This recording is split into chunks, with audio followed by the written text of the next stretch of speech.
जय हिंद दोस्तों, जय हिंद बच्चों। पॉलिटिकल साइंस की क्लास में आपका स्वागत है और हम पढ़ रहे हैं समकालीन दक्षिण एशिया। इस टॉपिक के अंतर्गत इस चैप्टर में आज हम पढ़ने जा रहे हैं भी दक्षिण एशिया में शांति और सहयोग की स्थापना के लिए क्या क्या प्रयास है वो किए गए।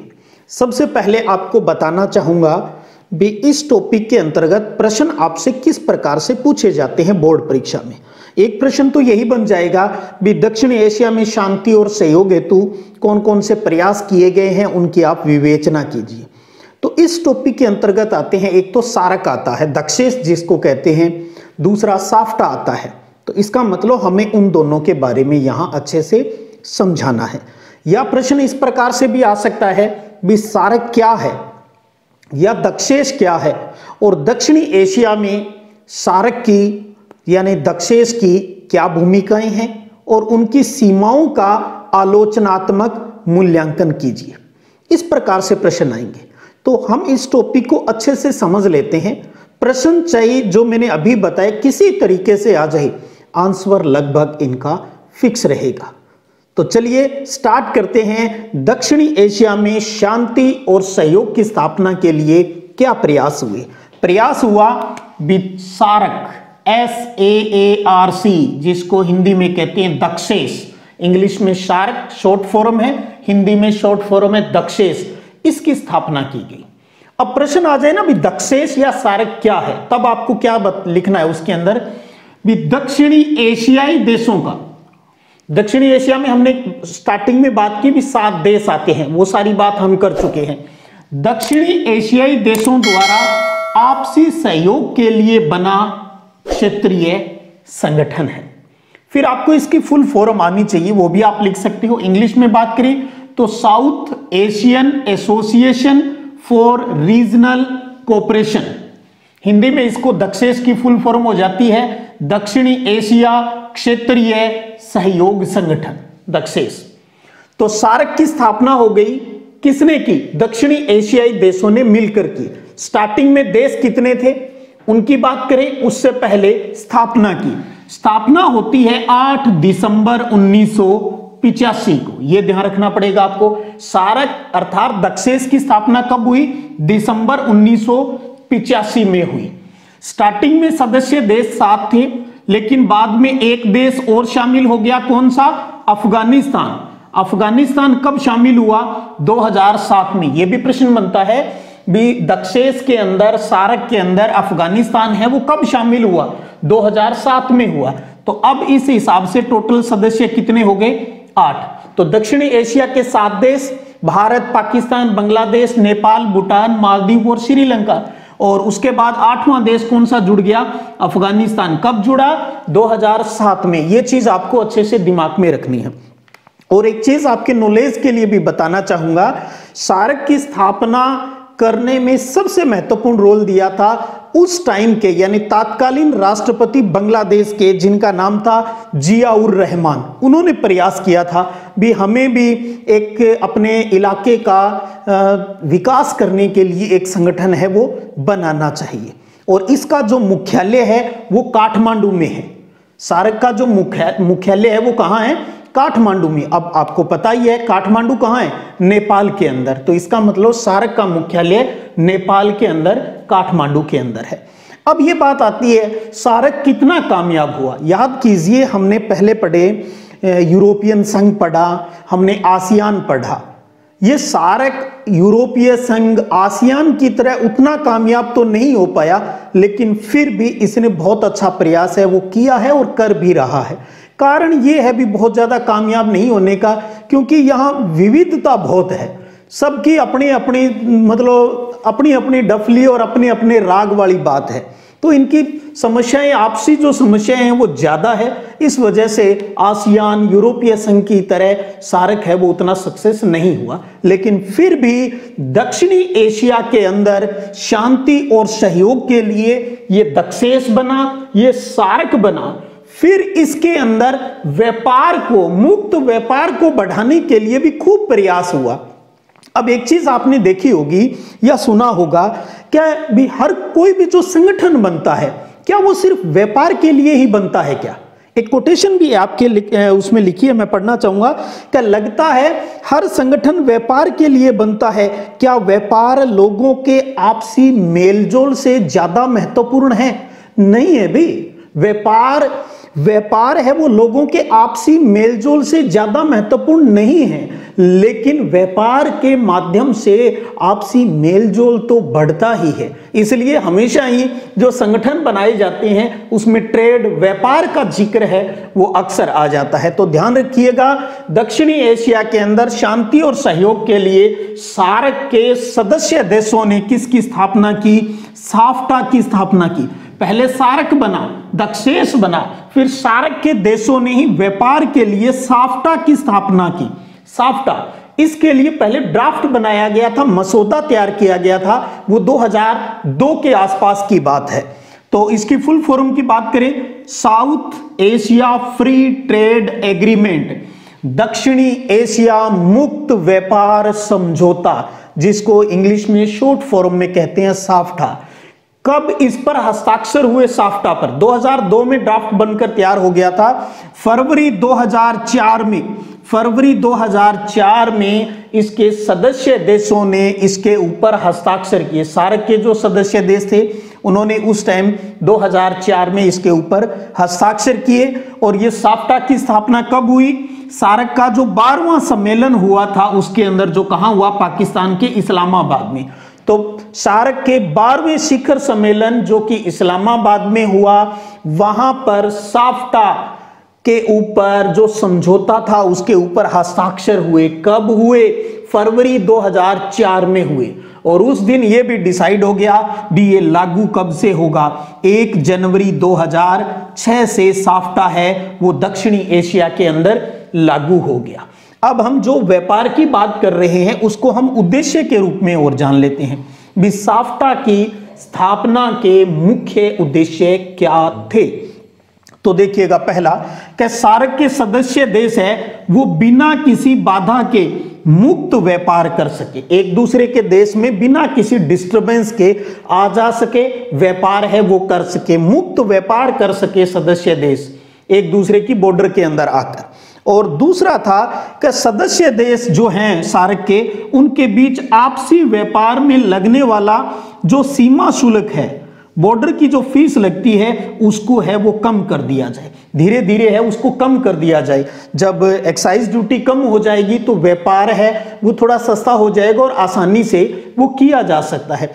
तो इस प्रकार आप देख रहे हो शांति भी, क्योंकि जब व्यापार होगा इसका मतलब आपसी भाईचारा बढ़ रहा है, सहयोग बढ़ रहा है। तो सार्क ने ही साफ्टा की स्थापना की, किसके लिए की? मुक्त व्यापार के लिए। कब की? 2004 में हस्ताक्षर किए, 6 से ये लागू हो गया।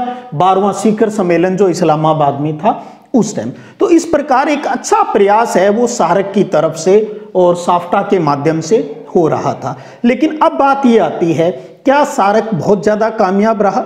सार्क की जो बातें हैं भी, सार्क की सही तरीके से काम करने की जो बातें करें उसकी अपनी कुछ लिमिटेशन है, सीमाएं हैं, कुछ समस्याएं हैं। अब हम लगे हाथ उनकी भी बात कर लें भी, सार्क यूरोपीय संघ, आसियान की तरह कामयाब क्यों नहीं हो पा रहा? देखिएगा, दक्षिणी एशिया में 2 बड़े देश हैं, भारत और पाकिस्तान। कमबख्त इन दोनों देशों के बीच, विशेषकर पाकिस्तान की वजह से हमेशा तनाव की स्थिति रहती है। तो 2 बड़े देश भारत और पाक के जो बीच जो संबंध है वो तनावपूर्ण है, यानी मनमुटाव दोनों देशों के बीच बहुत ज्यादा है। इसलिए सार्क के अंदर सबसे बड़ी समस्या तो यही आती है। दूसरा, सार्क के कुछ देश ये मानते हैं भी साफ्टा, इस मुक्त व्यापार के चक्कर से, इस चक्कर के माध्यम से भारत है वो उनके बाजार में सेंध मारना चाहता है। सार्क के कुछ देश मानते हैं भी साफ्टा के माध्यम से भारत उनके बाजार में सेंध मारना चाहता है और यहां की राजनीति को प्रभावित करना चाहता है, यानी भारत उस पर एकाधिकार करना चाह रहा है, अपना लाभ है वो देख रहा है। और साथ में सार्क के जो सदस्य देश है उनकी आपसी समस्याओं के कारण जो बाहरी देश है, जैसे चाइना की बात करें और यूएसए अमेरिका की बात करें, वो यहाँ की राजनीति को काफी प्रभावित कर रही है। यानी बाहरी शक्तियां हैं वो यहाँ पर हस्तक्षेप कर रही है दक्षिणी एशिया के अंतर्गत। वो कौन सी है? चीन और यूएसए है। चीन की बात करें तो चीन के हालांकि भारत के साथ संबंध अच्छे हैं, लेकिन चाइना भारत के ऊपर हमेशा ही किसको प्राथमिकता देता है? हम सब जानते हैं, पाकिस्तान को। तो चाइना भारत के साथ भी जुड़ा है, चाइना पाकिस्तान के साथ भी जुड़ा हुआ है, लेकिन ये पाकिस्तान को थोड़ा सा अपनी सामरिक दृष्टि से महत्व ज्यादा देता है, तो फिर भारत की चिंताएं हैं वो बढ़ जाती हैं। तो चीन और यूएसए हैं वो अपने फायदे के लिए यहां पर राजनीति करते हैं। और शीत युद्ध, कोल्ड वार के बाद की अगर बात करूं तो दक्षिणी एशिया के अंदर यूएसए का प्रभाव है वो बहुत ज्यादा बढ़ गया है। शीत युद्ध के बाद दक्षिणी एशिया के ऊपर सबसे ज्यादा प्रभाव किसका पड़ रहा है? यूएसए का पड़ रहा है। यूएसए भी चाइना की तरह भारत और पाकिस्तान दोनों के साथ ही संबंध बनाए हुए हैं और दोनों देशों के बीच में एक मध्यस्थ की भूमिका है वो भी निभा रहा है। इनके अपने स्वार्थ हैं भाई, क्योंकि दक्षिणी एशिया के बहुत से लोग यहां पर रहते हैं तो उनको भी राजी रखना है, वोट लेने हैं उनके, तो इस चक्कर में वो यहां ज्यादा राजनीति करते रहते हैं, हस्तक्षेप करते हैं भी हर चीजों के अंदर। बाहर में आप समझेंगे नहीं भी, अमेरिका वाले तो यहां तक भी भारत में कार्यक्रम किस प्रकार के होंगे, यहां का एजुकेशन सिस्टम कैसा होगा, यहां के लोगों का पहनावा कैसा होगा, यहां तक कंट्रोल कर लेते हैं भाई। आप धीरे धीरे इन चीजों को समझेंगे भी बाहरी शक्तियां किस प्रकार से अपने स्वार्थ के लिए, अपने लाभ के लिए किसी दूसरे देश के अंदर राजनीतिक, सांस्कृतिक जो हस्तक्षेप है वो करते हैं। तो ये कुछ मुद्दे हैं जिनकी वजह से सार्क की बहुत ज्यादा कामयाबी की जो के अंदर जो समस्याएं हैं वो हमारे सामने आ रही है। फिर भी अगर देखें भी दक्षिणी एशिया को मजबूत बनाने के उपाय अगर आपसे कोई पूछ ले, या आपसे कोई पूछ ले भी सार्क की सफलता के लिए आप अपने सुझाव क्या देंगे, तो हमें यहां से सुझाव है वो मिल रहे हैं। वही बिंदु हम चेंज करके भाषा को थोड़ा सा यहां लिखेंगे भी भारत और पाक के आपसी विवाद है वो सुलझाने चाहिए। भारत और पाकिस्तान अगर आपसी विवाद सुलझा लेंगे तो सार्क की बहुत कामयाबी होगी और अमेरिकी वर्चस्व को ये सार्क है वो उस वर्चस्व का मुकाबला करने में सक्षम है। और सार्क के जो सदस्य देश हैं उनको भारत पर विश्वास करना चाहिए और सदस्य देशों को वित्तीय, संचार और यातायात व्यवस्था में यहां पर सुधार है वो भी करना चाहिए। और बाहरी शक्तियों के हस्तक्षेप पर रोक होनी चाहिए। जैसे हमने कहा ना भी चाइना, अमेरिका है वो यहां पर ज्यादा हस्तक्षेप करता है दक्षिणी एशिया के अंतर्गत, तो ऐसी बाहरी शक्तियों के हस्तक्षेप पर रोक है वो होनी चाहिए। लेकिन उसके लिए सभी देशों को एक साथ आना पड़ता है भाई, भी एक साथ ही उनका बहिष्कार किया जाता है तभी फायदा हो पाता है।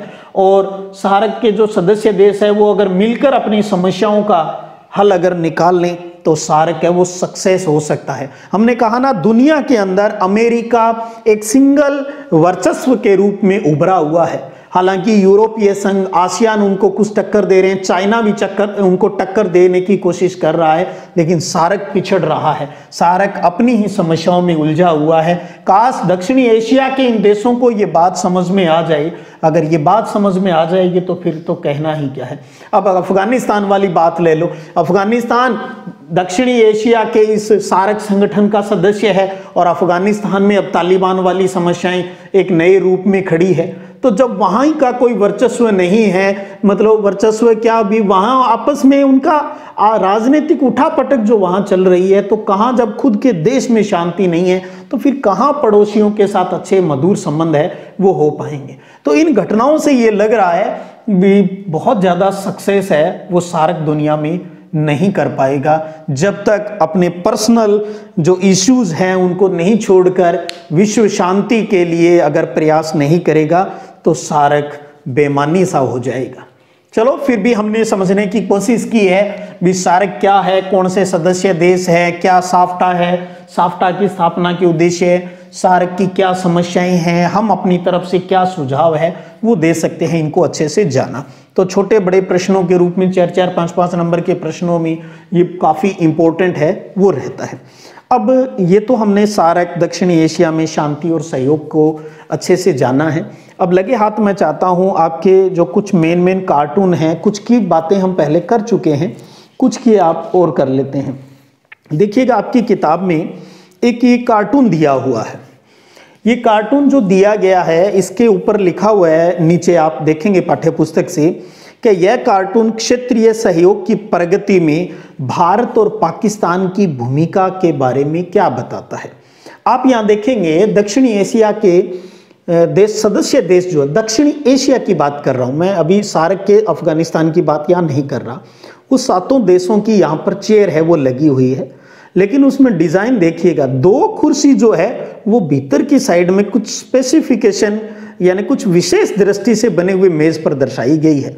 तो ये दोनों कुर्सी दक्षिणी एशिया के 2 महत्वपूर्ण देश भारत और पाकिस्तान की है। एक तो ये समझ लीजिए, कार्टून के माध्यम से हमें बताया जा रहा है भी इसमें एक भारत की कुर्सी है और एक ये पाकिस्तान की है। तो इसका मतलब क्या है? इसका मतलब ये है भी दक्षिणी एशिया के अंदर दोनों ही देश है वो एक जज की भूमिका में रहते हैं, निर्णायक की भूमिका में है वो रहते हैं, यानी दोनों ही देशों में एक दूसरे के या सभी के फैसलों को प्रभावित करने की क्षमता उसके अंतर्गत है।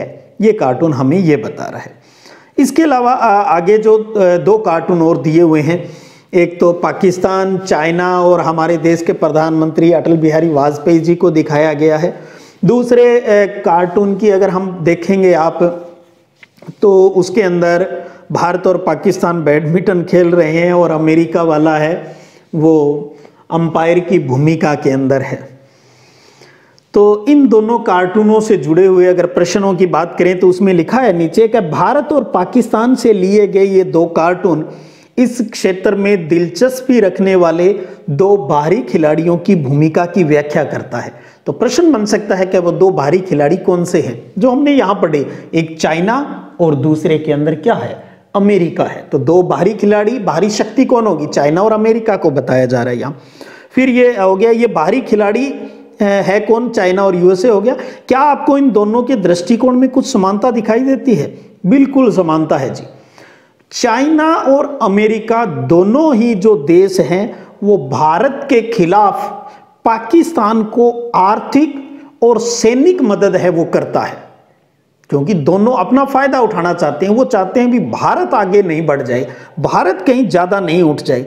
तो दोनों दक्षिणी एशिया में दखल देकर अपना प्रभाव है वो बनाए रखना चाहते हैं जी। वो चाइना की बात है चाहे वो दक्षिणी एशिया की बात है। तो आप अगर देखिएगा आपकी पॉलिटिकल साइंस में कार्टून भी बहुत जबरदस्त कंसेप्ट को क्लियर करने के लिए ये अच्छे से दिए हैं। सीबीएसई में तो अक्सर कार्टून के प्रश्न पूछे जाते हैं, कार्टून देकर उनसे जुड़े हुए सामान्य प्रश्न जो बच्चा उस टॉपिक को समझकर अच्छे से उनका जवाब दे सकता है, उसी दृष्टि के प्रश्न है वो पूछे जाते हैं। और बीच बीच में मैं भी अपने वीडियो सेशन में इनको आपके लिए व्याख्या है वो करता हूँ, और पाठ्य पुस्तक से भी आपको अच्छे से इनको रीड है वो करना चाहिए। तो ये था अपना अध्याय समकालीन दक्षिणी एशिया। उम्मीद करता हूं आप सब बच्चे इस वीडियो सेशन से लाभान्वित हो रहे होंगे। कमेंट जरूर कीजिएगा और अगले वीडियो सेशन में बात करेंगे नए चैप्टर के अंतर्राष्ट्रीय संगठन को लेकर। चलिएगा, जल्द ही मिलेंगे, तब तक जय हिंद, जय भारत।